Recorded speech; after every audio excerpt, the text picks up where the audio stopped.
നമസ്കാരം, കൊട്ടാരക്കര മീഡിയയിലേക്ക് സ്വാഗതം. സംസ്ഥാനത്തെ ഡ്രൈവിംഗ് ടെസ്റ്റ് പരിഷ്കരിച്ചുകൊണ്ട് മോട്ടോർ വാഹന വകുപ്പ് പുതിയ സർക്കുലർ പുറത്തിറക്കി. കാർ ടെസ്റ്റിന് നേരത്തെയുണ്ടായിരുന്ന എച്ച് ഒഴിവാക്കിയാണ് പുതിയ പരിഷ്കാരം. പകരം സിംഗ്സാങ് ഡ്രൈവിംഗും പാർക്കിങ്ങും ഉൾപ്പെടുത്തു. ഇരുചക്രവാഹനങ്ങളുടെ ടെസ്റ്റിന് കാലിൽ ഗിയറുള്ള വാഹനം ഉപയോഗിക്കണമെന്നും കാർ ലൈസൻസിന് ഓട്ടോമാറ്റിക് ഗിയറുള്ള കാർ ഉപയോഗിക്കാൻ പാടില്ലെന്നും പുതിയ സർക്കുലർ പറയുന്നു. ഗിയറുള്ള കാറിൽ തന്നെയാകണം ടെസ്റ്റ് നടത്തണമെന്നാണ് പുതിയ നിർദ്ദേശം.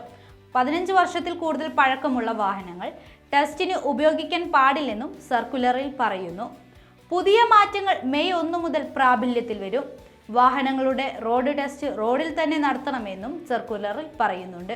വാഹനങ്ങളുടെ റോഡ് ടെസ്റ്റ് റോഡിലൂടെ തന്നെ നടത്തണം. ടെസ്റ്റ് കേന്ദ്രങ്ങളിൽ തന്നെ റോഡ് ടെസ്റ്റ് നടത്തുന്നത് നിയമവിരുദ്ധമാകുമെന്നും സർക്കുലറിൽ വ്യക്തമാക്കുന്നു.